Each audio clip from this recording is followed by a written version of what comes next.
Hi, welcome to another week of quarantine. Hopefully your state is handling things better than my state of New Jersey. We're not very happy.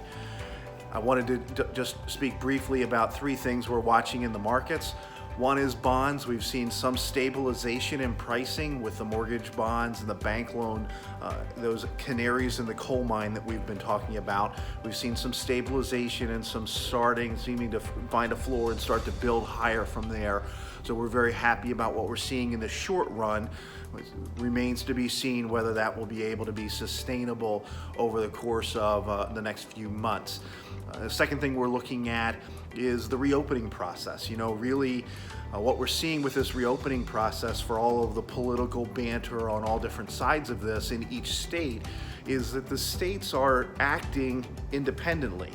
And that is what the federalist form of government is supposed to do. States are supposed to compete with one another economically and do things differently. And we're seeing that now. And it's the petri dish analogies and comparisons are appropriate right now, because we literally are going to see some states open and they're testing the petri dish of whether this is going to lead to more broad spread breakouts of COVID-19 and those kinds of things. So this is something that will weigh heavily for good or for bad on the market over the next few weeks.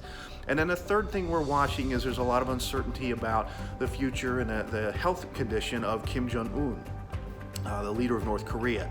The reason this is important is that there's 3 or 4 potential outcomes if he is in fact dead. One is his sister takes over, in which there's probably a relatively seamless transition of power.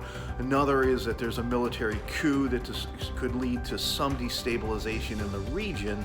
They really don't represent a strategic threat to us here in the U.S.